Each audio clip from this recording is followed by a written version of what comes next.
Hello दोस्तों, मैं AK गुरु आप सभी का एक बार फिर से स्वागत करता हूं। दोस्तों, राज्य व्यवस्था हमारी शुरू हो चुकी थी, जिसकी एक वीडियो इसमें डल चुकी है। आज उसी के आगे के मैं कुछ तथ्य आपके सामने लेके आया हूं। आज हम राज्य व्यवस्था की कुछ टर्मों को देखेंगे। किन्हीं टर्मों को, जैसे मैंने आपको शासन की 3 प्रणालियां भी बता दी थी और राज्य के अंग भी बता दिया था। ठीक है, आज मैं आपको शासन की प्रणालियों के प्रकार बताऊंगा। क्या शासन की प्रणालियों के प्रकार, कौन कौन सी प्रणालियां होती हैं? तो दोस्तों, पहली ही प्रणाली है राजतंत्र। क्या है? राजतंत्र। दोस्तों, जब किसी देश का सर्वोच्च पदाधिकारी यानी उस राज्य का मुखिया, जिस तरह से हमारे यहाँ राज्य के मुखिया कौन है? राष्ट्रपति। ठीक है, तो जब किसी राज्य का मुखिया, कौन? राज्य का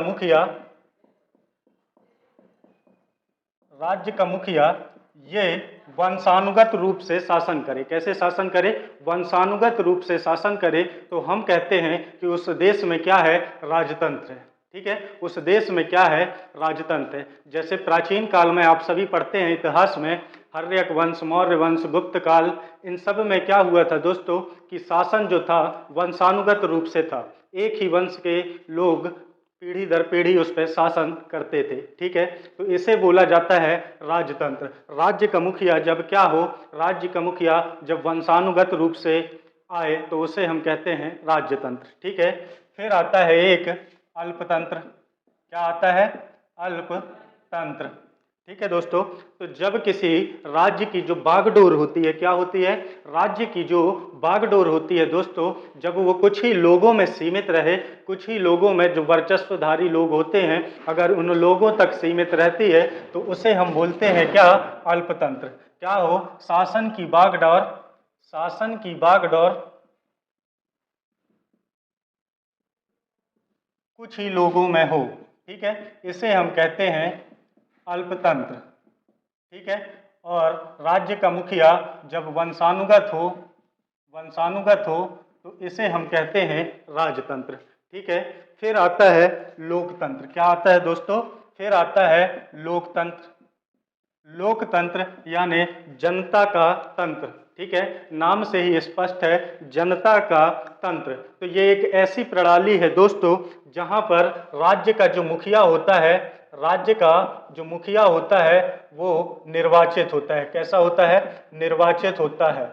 अब दोस्तों, इसमें एक चीज ये भी है कि ये जो निर्वाचन होता है, या तो ये प्रत्यक्ष रूप से होगा या तो अप्रत्यक्ष रूप से होगा। प्रत्यक्ष रूप से ऐसा कि जब जनता क्या हो, खुद ही स्वयं ही उसमें भाग ले, निर्वाचन में जनता ही अपने मत का प्रयोग करके किसका चुनाव करे? राज्य के मुखिया का चुनाव करे। ठीक है, और जब जनता अपने जो कुछ प्रतिनिधियों को चुनती है और फिर प्रतिनिधि जो वो प्रतिनिधि हैं राज्य के मुखिया का चुनाव करते हैं, तो उसे हम कहते हैं अप्रत्यक्ष चुनाव। ठीक है, अप्रत्यक्ष चुनाव। ठीक है, तो ये बात होती है किसमें दोस्तों? राज्य के मुखिया में। तो उसे हम कहते हैं क्या? गणतंत्र। उसे हम क्या कहते हैं दोस्तों? गणतंत्र कहते हैं। ठीक है, लोकतंत्र की जब बात आती है तो जो राज्य के मुखिया के अलावा जो शासन की प्रणाली यानी जो सरकार होती है, वो भी कैसी हो? निर्वाचित हो। वो भी कैसी हो? निर्वाचित हो। ये मैं आपको जब इंडियन पॉलिटी के कीवर्ड बताया था तब भी मैंने इस चीज को आपको बताया था कि जब सरकार निर्वाचित हो तो उसे हम कहते हैं लोकतंत्र, और जब राज्य का मुखिया निर्वाचित हो तो उसे हम कहते हैं गणतंत्र। दोनों में ही जनता को क्या होता है? मत देने का अधिकार। लेकिन मत देने का अधिकार अब आप किस में डिफाइंड करते हैं? लोकतंत्र में। लोकतंत्र के द्वारा जनता को मत देने का अधिकार प्राप्त होता है। ठीक है, देखिए, राज्य का मुखिया का चुनाव जैसे मैंने कहा कि कोई भी चुन सकता है, चाहे हम चुन लें या कुछ और जो बड़े बड़े लोग हैं वो चुनाव कर ले। तो मुखिया तो निर्वाचित हो गए, मतलब वो हो गया गणतंत्र। ठीक है, लेकिन लोगों का तंत्र है ना ये। क्या है ये? लोगों का तंत्र। तो लोगों को भी चुनाव करने का अधिकार हो। ठीक है, तो राज्य के मुखिया का चुनाव ठीक है कर लिए, हमारे प्रतिनिधि कर लिए, लेकिन हमारे प्रतिनिधि को चुनने का अधिकार यानी सरकार जो शासन की प्रणाली थी, विधायिका और कार्यपालिका, उसको अगर चुनने का अधिकार जनता के पास है तो उसे कहा जाता है लोकतंत्र। ठीक है, तो ब्रिटेन की अगर मैं बात करूं, हमारा भारत क्या है? लोकतंत्र भी है और गणतंत्र भी। आप प्रस्तावना में पढ़ेंगे कि हम भारत के लोग भारत को एक संपूर्ण प्रभुत्व संपन्न समाजवादी पंथ निरपेक्ष लोकतंत्रात्मक गणराज्य बनाने के लिए, यानी लोकतंत्र भी है और गणतंत्र भी है। जबकि आप ब्रिटेन की बात करेंगे तो वहाँ क्या है, राजतंत्र है, क्योंकि राजा जो मुखिया है, राज्य का मुखिया, तो वो कौन होते हैं वहाँ, राजा या रानी, ठीक है, राजा या रानी। तो वो राजतंत्र है, लेकिन वहाँ लोकतंत्र है, क्योंकि वहाँ की जो सरकार है वो कैसी होती है, निर्वाचित। अभी हाल में ही हमारे भारतीय मूल के एक व्यक्ति जिनका नाम है ऋषि सुनक, वो यहाँ के क्या बने हैं दोस्तों, प्रधानमंत्री बने हैं। तो उनका क्या हुआ था, निर्वाचन, वो सांसद के रूप में निर्वाचित हुए थे जनता के द्वारा, और फिर सांसद के नेता चुने गए और क्या बने, प्रधानमंत्री बने, ठीक है। तो वहाँ सरकार क्या है, निर्वाचित है, यानी वो क्या है, लोकतंत्र है। लेकिन राजतंत्र क्यों नहीं है, क्योंकि वहाँ राजतंत्र क्यों है, क्योंकि वहाँ राज्य का मुखिया जो है वो कैसा है, वंशानुगत है, ठीक है दोस्तों। फिर आता है ये दोनों टर्म, राजतंत्र, लोकतंत्र, गणतंत्र, ये आप इंडियन पॉलिटी के जो कीवर्ड है वहाँ भी आपको मिल जाएगी, ठीक है। प्ले लिस्ट में जाइए, वहाँ पड़ी हुई है। फिर है एक धर्मतंत्र, ठीक है दोस्तों। तो जब किसी राज्य की जो कार्य प्रणाली है तो वो किसके अनुसार चलाई जाए, धर्म के अनुसार, यानी वहाँ जो पदाधिकारी हों, वहाँ जो सरकार हो, वो किनसे मिलकर बने, धार्मिक व्यक्तियों से। जैसे अगर मुस्लिम कंट्री में बात करें तो मौलानाओं से, अगर कोई और देश है या कोई ईसाई धर्म है तो वहाँ के पादरी क्या करें, उस देश का शासन चलाएं। जैसे अगर मैं बताऊं आपको तो वेटिकन सिटी का आप नाम सुने होंगे, किसका, वेटिकन सिटी का, ठीक है। तो यहाँ पर क्या है दोस्तों, यहाँ पे धार्मिक व्यक्ति ही क्या करते हैं, शासन की बागडोर संभालते हैं। वहाँ जो पोप लोग होते हैं, पोप और पादरी लोग, ये लोग मिलकर क्या करते हैं, यहाँ की शासन व्यवस्था को चलाते हैं, ठीक है।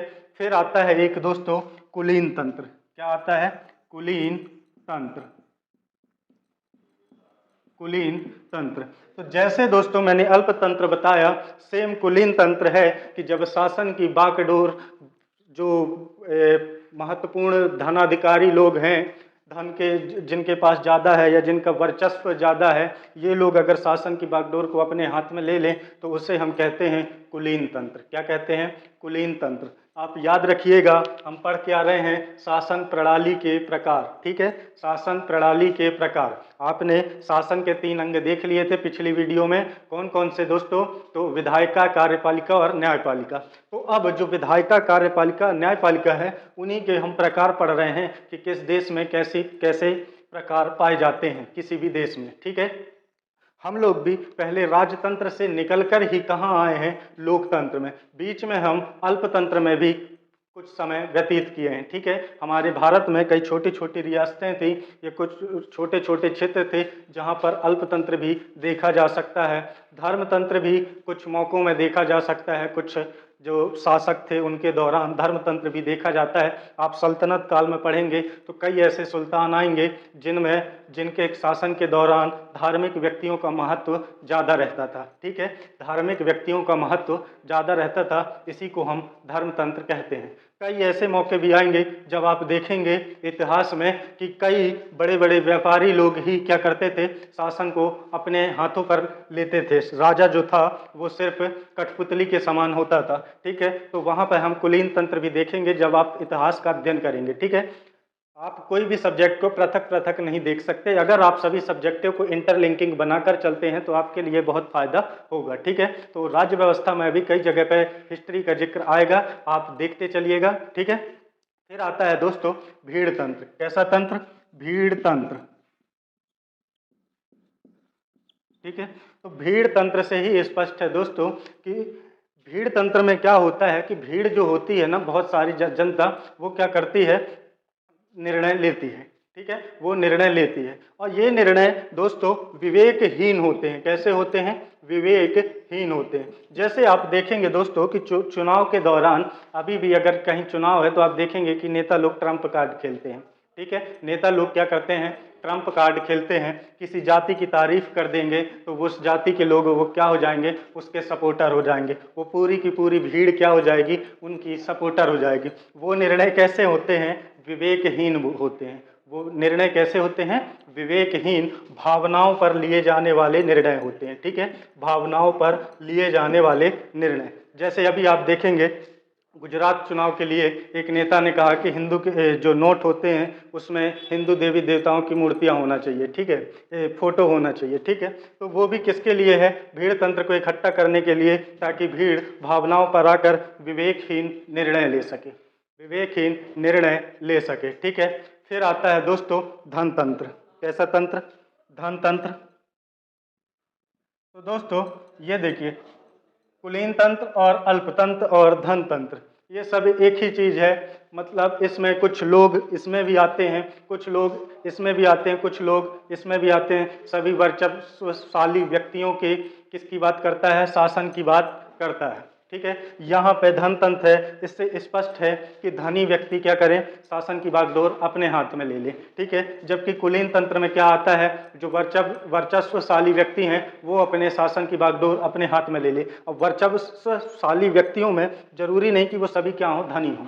वर्चस्वशाली जो व्यक्ति हैं उनमें जरूरी नहीं कि सब धनी हो, कई अपने क्षेत्र में कोई साहित्यिक व्यक्ति भी हो सकता है, कोई सिंगर हो सकता है। तो इस तरह से जो कुलीन है यानी बड़े बड़े लोग हैं वो शासन की बागडोर अपने हाथ में ले ले। और अल्पतंत्र में क्या होता है? कोई भी व्यक्ति गुट बन जाए और वो गुट क्या करे? शासन करे, ठीक है। अब उस गुट में जरूरी नहीं है कि कोई क्या होगा? रईस होगा या कोई गरीब होगा, उसमें कैसे भी लोग शामिल हो सकते हैं, ठीक है। फिर आता है दोस्तों निरंकुश तंत्र। कैसा तंत्र? निरंकुश तंत्र। इसी को हम जानते हैं दोस्तों दूसरे नाम से तानाशाही के नाम से, ठीक है दोस्तों। तो होता क्या है दोस्तों? जब भीड़ तंत्र भावनाओं पर आकर विवेकहीन निर्णय लेती है, तब कोई एक व्यक्ति क्या होता है? दैवीय रूप ले लेता है। कैसा रूप? दैवीय रूप।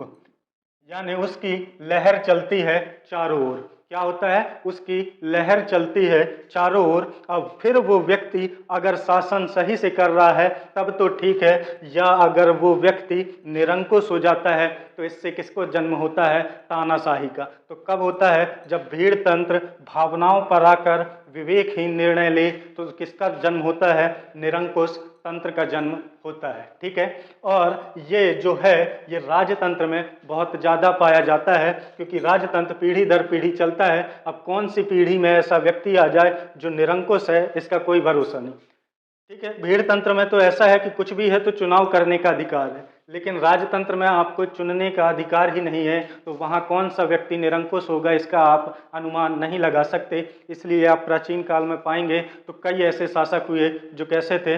निरंकुश थे, ठीक है। कैसे थे? निरंकुश थे, ठीक है दोस्तों। आगे चलते हैं और देखते हैं गुणतंत्र।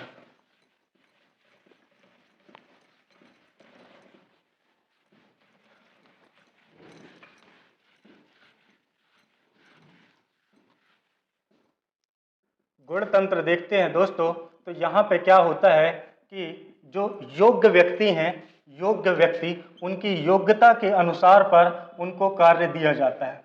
जैसे अभी कई देश हैं यूरोप के, फ्रांस ले लीजिए आप, स्वीडन, नॉर्वे, यहाँ पे कई ऐसे जो मंत्री होते हैं दोस्तों। तो अगर स्वास्थ्य मंत्री है तो आप देखेंगे कि वो डॉक्टर ही स्वास्थ्य मंत्री होगा, ठीक है। कृषि मंत्री होगा तो आप देखेंगे कि कृषि का ही वैज्ञानिक कोई कृषि मंत्री होगा, ठीक है। इसी तरह से जितने भी मंत्रियों के उनको पदभार दिए जाते हैं तो किसके आधार पर? उनकी योग्यता के आधार पर। इसी को बोला जाता है गुणतंत्र या योग्य तंत्र, गुणतंत्र या योग्य तंत्र। फिर एक तंत्र है दोस्तों वृद्ध तंत्र। कैसा तंत्र? वृद्ध तंत्र। तो इसमें क्या होता है दोस्तों? जैसे आप ग्रामीण में, कई ग्राम में अभी भी आज भी देखेंगे कई गांवों में, जहाँ पे क्या होता है कि गांव के जो वयोवृद्ध वृद्ध व्यक्ति होते हैं दोस्तों, वो क्या करते हैं? पंचायत चलाते हैं, ठीक है। पंचायत चलाते हैं। उस एरिया पर रहने वाले जितने निवासी हैं उनकी जो क्या होती है शासन प्रणाली या उनकी जो शिकायतें जिस तरह का है उनका निवारण कौन करता है? तो वही वृद्ध तंत्र करता है, जिसको हम पंचायत के नाम से भी जानते हैं। तो जब पंचायत चुनी हुई हो तब तो ठीक है, वो लोकतंत्र हुआ। लेकिन कई बार कई जगह पे वृद्ध लोग ही ऐसे कार्य करते हैं, इसलिए उसे कहा जाता है वृद्ध तंत्र। क्या कहा जाता है? वृद्ध तंत्र, ठीक है। बुजुर्ग जो होते हैं वही लोग क्या करते हैं? शासन संभालते हैं उस क्षेत्र का, ठीक है। फिर दोस्तों एक टर्म आती है संविधानवाद। इसको आप ध्यान से समझ लीजिए, ये आपके पीएससी में भी काम आएगा और नॉर्मल एग्जाम में भी काम आएगा। संविधानवाद, ठीक है दोस्तों। तो जब भी किसी देश की जो शासन प्रणाली होती है, ठीक है, जब भी किसी देश की शासन प्रणाली होती है तो वो एक डॉक्यूमेंट में क्या हो, लिखी हो, डॉक्यूमेंट में क्या हो, लिखी हो, और उस डॉक्यूमेंट में जिस तरह की प्रक्रियाओं का वर्णन है उसी तरह से शासन क्या हो, चले, शासन क्या हो, संचालित हो। कोई व्यक्ति, कोई सरकार, कोई मंत्री इससे बढ़कर ना हो, कोई मंत्री, कोई भी सरकार, कोई भी व्यक्ति इससे क्या ना हो, बढ़कर ना हो, उसे हम कहते हैं संविधानवाद। क्या बोलते हैं, संविधानवाद बोलते हैं। ठीक है, सारे व्यक्ति को डॉक्यूमेंट में दी गई प्रक्रियाओं का अनुसरण करना पड़े। ठीक है दोस्तों, इसके भी कई प्रकार होते हैं, उदार संविधानवाद और अग्रेसिव भी होते हैं। आप देखेंगे भूतपूर्व सोवियत संघ जो है, भूतपूर्व सोवियत संघ जो है, और चाइना का आप देखेंगे, चीन का, तो ये अपने आप को क्या कहते हैं, संविधानवादी कहते हैं। कैसा कहते हैं अपने आप को, संविधानवादी कहते हैं। लेकिन ये उदार संविधानवाद के प्रतीक नहीं है, उदार संविधानवाद के प्रतीक नहीं है, आप न्यूज में देखते होंगे। ठीक है, भूतपूर्व सोवियत संघ की बात कर रहा हूं मैं, अभी के रसिया की बात नहीं कर रहा हूं। ठीक है, और चाइना जो पहले था वही आज भी है, यानी वो आज भी उदार संविधानवाद नहीं अपनाता है। ठीक है, संविधानवाद क्या हुआ दोस्तों कि जब किसी देश के शासन की जो प्रणाली है वो किसी डॉक्यूमेंट में क्या हो, लिखित हो, और उसी के अनुसार ही शासन चलाया जाए, उसी के अनुसार ही शासन के विभिन्न पदाधिकारियों का चयन हो। ठीक है, तो इसे हम संविधानवाद कहते हैं, और कोई भी व्यक्ति इससे बढ़कर नहीं होता है। ठीक है, कोई भी व्यक्ति इससे बढ़कर नहीं होता है। आप एक नंबर का क्वेश्चन आप बहुत देखते होंगे कि राजनीतिक व्यवस्था में सबसे सर्वोच्च क्या है, कहाँ, भारत में। तो भारत में राजनीतिक व्यवस्था में सबसे सर्वोच्च क्या है, संविधान। संविधान यानी एक डॉक्यूमेंट जिसमें लिखा हुआ है कि किस तरह से हमारे भारत देश का शासन चलेगा, किस तरह से पदाधिकारियों का चयन होगा, ये सब कुछ इसमें लिखा हुआ है। तो हम किसका उदाहरण हैं, उदार संविधानवाद का। ठीक है, फिर आता है दोस्तों गैर संविधानवाद, गैर संविधानवाद। ठीक है, गैर संविधानवाद दोस्तों ऐसा होता है जब किसी देश का जो शासन होता है ना, वो किसी डॉक्यूमेंट में लिखित नहीं होता, किसी डॉक्यूमेंट में लिखित नहीं होता है, बल्कि परंपराओं के अनुसार होता है, या फिर जो राजा होता है, अगर किसी देश में राजा रानी आज भी हैं, तो उनके द्वारा कहा गया कोई भी बनाया गया कानून, उनके द्वारा बोला गया कोई भी कानून, वही क्या बन जाए, कानून। ठीक है, उनके द्वारा कोई भी शब्द बोला जाता है तो वही क्या होता है, कानून। ठीक है, जैसे आप बाहुबली मूवी में सुने होंगे, तो राजमाता क्या कहते हैं कि राजमाता का बोला गया वचन ही शासन है। ठीक है, बोला गया वचन ही शासन है, यानी क्या है, वो कानून है। ठीक है, तो ये होता है गैर संविधानवाद। जैसे आप आज भी देखेंगे तो ब्रिटेन जो है, ब्रिटेन जो है, वहाँ पे लिखित संविधान नहीं है, वहाँ पे लिखित संविधान नहीं है दोस्तों, वहाँ पे परंपराओं के अनुसार ही क्या होता है, शासन संचालित होता है। ठीक है, और आपको मैं अभी बाहुबली का उदाहरण भी दे दिया। ठीक है, गैर संविधानवाद। मैं बार बार दोस्तों राज्य का नाम लेता हूं, तो राज्य तो मैं आपको समझा चुका हूं, राज्य के 4 रंग भी बता चुका हूं। एक बात आपको ये याद रखने वाली है कि राज्य जो है ये कैसा है, अमूर्त है। कैसा है, अमूर्त है। आप राज्य की कल्पना नहीं कर सकते हैं, मतलब उसको देख नहीं सकते हैं। राज्य क्या है, अमूर्त है। हमको क्या दिखता है, हमको दिखती है सरकार, हमको क्या दिखती है, सरकार।